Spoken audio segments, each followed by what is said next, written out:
Hey YouTube, you're watching the Art Spider.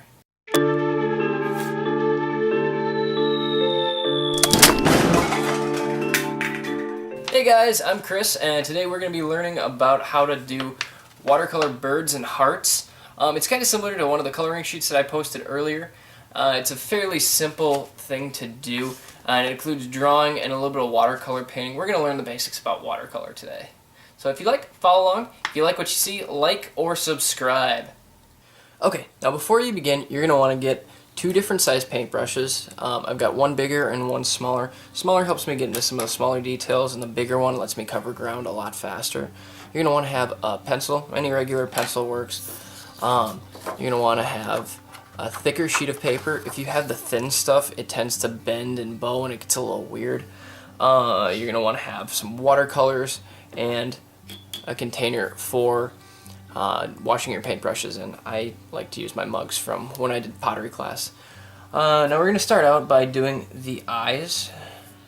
I'm going to do the eyes first, and I'm just going to sketch it in. Just two egg shapes. And have one come off of here. You can outline when you get it right. Just like that. And we want to have him looking down, so his eyes are going to go in the bottom right corner. Put in his pupils right there. We're going to leave just a little spot of white there. It tends to make them look like they're alive. We're going to color that in. Now I'm making mine a little darker than you need to. I'm doing that because otherwise it won't show up on the camera as well. When you watercolor, you're going to want to actually color or draw in stuff a little bit lighter. I'm going to draw in the top of his head. I'm going to sketch this in. Get some little zigzags and whatnot on there. Sketch in the sides of his body. A little cartoony fluff ball. And we're going to make him look a little chubby. And we can add in two tiny little legs and some feet. Let him fork out right there, and fork it again. We can add in his beak.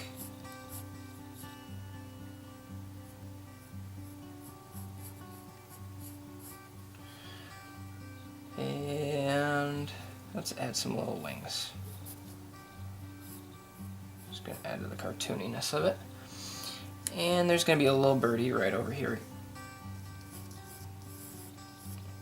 Draw in a circle, and then we can add in just a little tail like that. You can erase any lines you don't need. The eraser is actually a really powerful tool. A lot of kids think that erasers are just for mistakes. Erasers are actually a really powerful tool, and just the same way that you would normally draw something with a pencil to make it darker, you can use your eraser to make it lighter. It doesn't always have to be for mistakes. We're going to do the same thing for his little feet like that. And let's give him an eye. Cute little guy's giving him a heart. And we can draw in the background. Let's start over here. It's almost like he's on a little bit of a hill. We'll let it go over. And right here we're going to have a tree. So to draw in our tree, we're going to, I'm going to move this out of the way for a minute. We're going to draw it straight up first,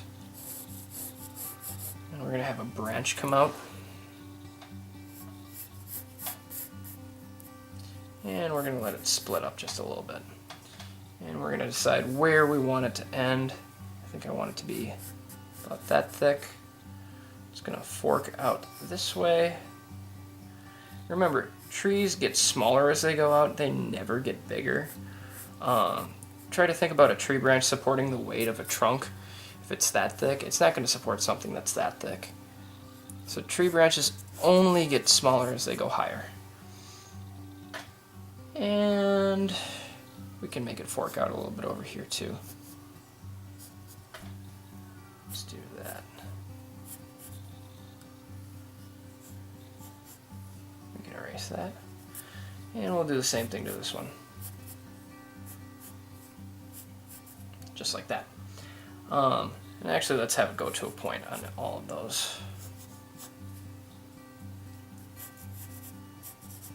There we go. And then let's sketch in some clouds. You're going to want to sketch these in really light. Like I said, mine are going to be darker so that they show up for the camera. But yours should be pretty light, almost like you can't see it, because we're going to watercolor it, and clouds are white. They don't really have a dark edge to them. Make clouds, you just make little fluff balls. Happy little clouds. And let's add some roots in really quick.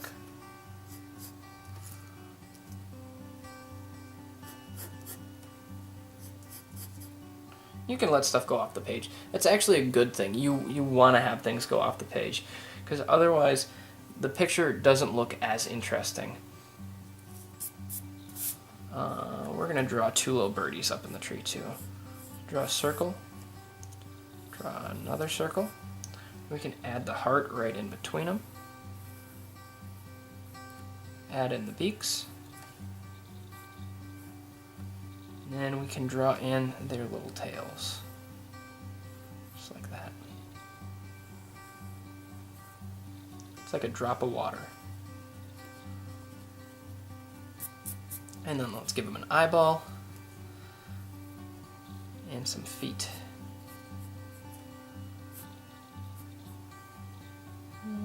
Let's add one right about here. These are your birds. It's your decision where you want to put stuff. And then for the final touches, I'm going to tilt my paper to the side to make it easier. I'm going to draw a bunch of little hearts going out.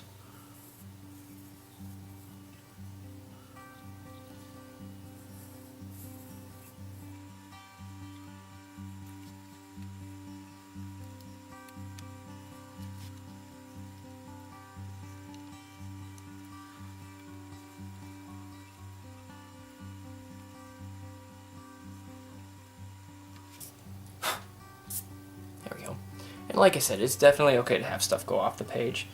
You're going to want to have stuff go off the page to make it look more interesting. While I'm at it, I'm just going to add in a few more hearts.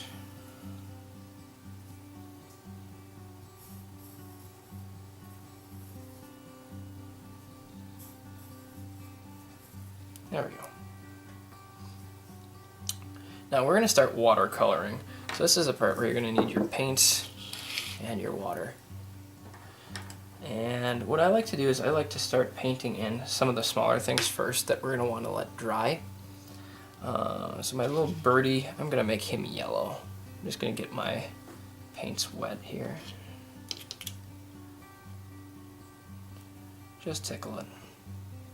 You don't need a lot.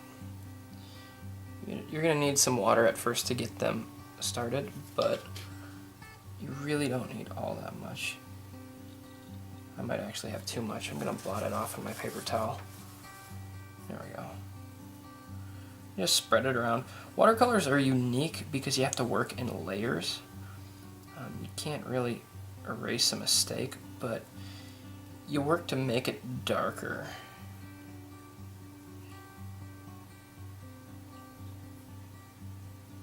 There we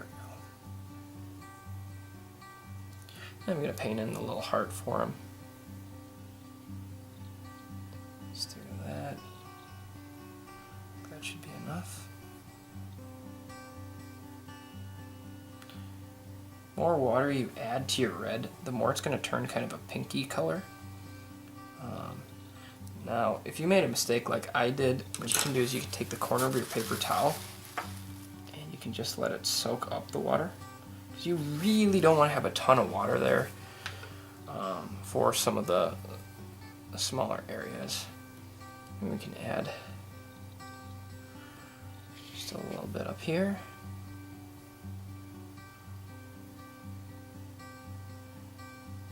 And the reason why we're doing this is if you use a lot of watercolor, you're going to have to wait for it to dry between layers.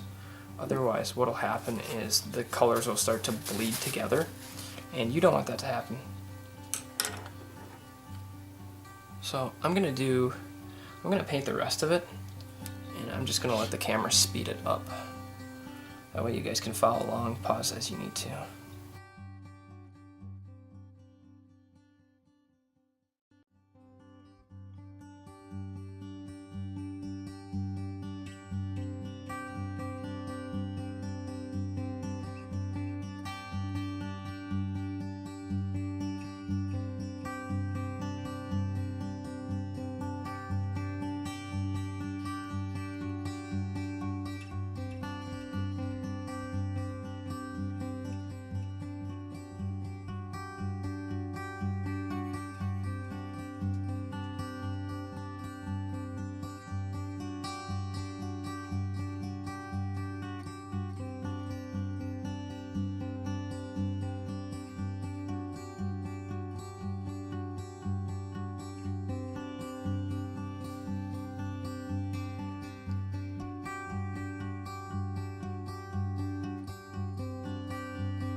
Now, one of the hardest parts about watercolor is getting used to that you don't need a lot of water. A lot of kids struggle with the fact that, I mean, they try to use a lot of water on there. They try to get that paint in there. And really, it's about building layers up. It's not so much about just smearing paint on it. It's taking your time, being careful, and honestly having a paper towel or a cloth to blot out the extra paint and the extra water with. Otherwise, it kind of gets away from you, it gets a little crazy. If you like what you saw, like us, subscribe to us. We got Facebook, we got Instagram, we got Twitter. Yeah, we'll see you on the next episode. See you later.